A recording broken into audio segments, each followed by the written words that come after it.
Eu preciso ter uma conversa franca com vocês, porque isso é de suma gravidade e também que sirva de alerta. Enquanto existem pessoas comemorando esse julgamento de Bolsonaro e mais 7 pessoas por tentarem dar um golpe no nosso país, existe um movimento silencioso e que ninguém está falando quase sobre isso nas redes sociais, que está acontecendo nesse momento dentro do Congresso Nacional, que é para anistiar esses golpistas.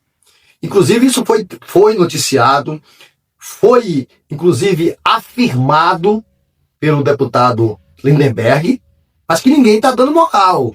Então é muito importante pensar sobre isso. Inclusive o Valdemar da Costa Neto disse, ele é o presidente do PL, que já tem votos suficientes para aprovar essa anistia.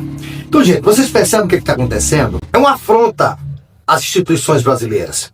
Porque enquanto que está havendo um julgamento sério, não estamos falando de ladrão de galinha. Nós estamos falando de pessoas que tentaram dar um golpe neste país. Eu acordei preocupado com a democracia. De verdade. Todos nós, né?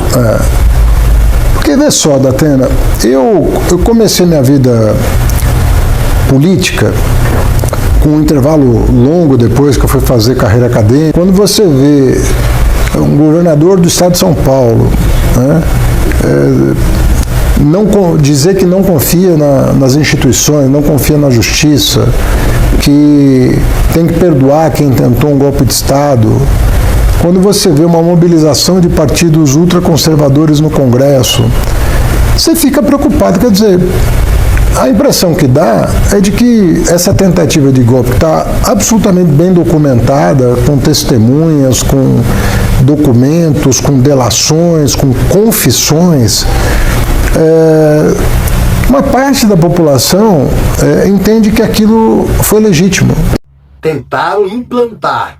Depois a gente está livre da ditadura e a gente, você que é mais novo, uma pesquisa nos livros de história, como foi a ditadura nesse país, pessoas torturadas, mortos, liberdade de imprensa zero, você não poderia falar. Jornalistas foram torturados, foram mortos, então era isso que Bolsonaro e sua turma queria trazer de volta para o nosso país. É tanto que ele é o primeiro presidente da história que está sendo julgado por esse tipo de crime. E ao mesmo tempo que está havendo esse julgamento, existem pessoas que estão lutando para que haja impunidade desses golpistas, querendo anistia, inclusive vários parlamentares. Vai conseguir? Claro que não. E por que não vai conseguir? Porque a anistia para esse tipo de crime, que são atos antidemocráticos, são inconstitucionais. E eles sabem disso? Sabem.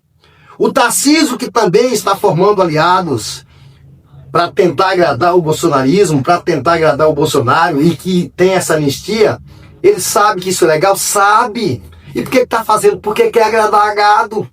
É a única maneira dele se manter vivo nesse tabuleiro aí na disputa da presidência. É isso. E não é fácil aprovar a anistia. É um processo longo, mas eles vêm caminhando. Tem que ir para a Câmara, depois de ser aprovado pela Câmara, vai para o Senado, não vai ser aprovado, muito difícil ser aprovado no Senado. O Alcolumbre, que é o presidente do Senado, não é a favor. Vai ser aprovado? Eu acho que não. Mas e daí, se for aprovado? Bem, se for aprovado, vai ser sancionado pelo presidente. E ele não vai sancionar. É claro que o Lula não vai sancionar isso. Mas se o Lula não sancionar, o que vai acontecer? Aí, eles vão derrubar o veto do presidente e vai colocar em vigor a lei. Mas o que vai acontecer? O STF vai barrar. Por quê? Porque o STF é o guardião da Constituição e a Constituição não permite esse tipo de anistia, que são atos antidemocráticos, é causa pétrea, não tem anistia, não tem fiança, é o que diz a lei. Inclusive já tem ministros falando sobre isso, que vai ser barrado. Se a anistia chegar no STF, será barrado. Então o que eles querem com isso? Tumultuar. É isso que eles querem. Eles querem tumultuar, inflamar ainda mais a sociedade. Então é isso que está acontecendo no nosso país. Então, fique atento, porque enquanto existe um grupo de pessoas comemorando a punição e a condenação, a possível condenação, que a gente sabe que haverá, desses que tentaram dar um golpe no nosso país. Do outro lado, tem pessoas querendo a impunidade dele. Uma larga gama da sociedade, inclusive parlamentares. E você precisa estar de olho para saber quem são esses parlamentares. Quem é a favor da impunidade desses golpistas. Nós temos que estar de olho para saber em quem nós vamos votar. Então vamos estar atentos a todo esse movimento, porque nós não podemos permitir que esses criminosos, que afrontadores da democracia do nosso país, fiquem impunes. É zero anistia, é cadeia para todos eles.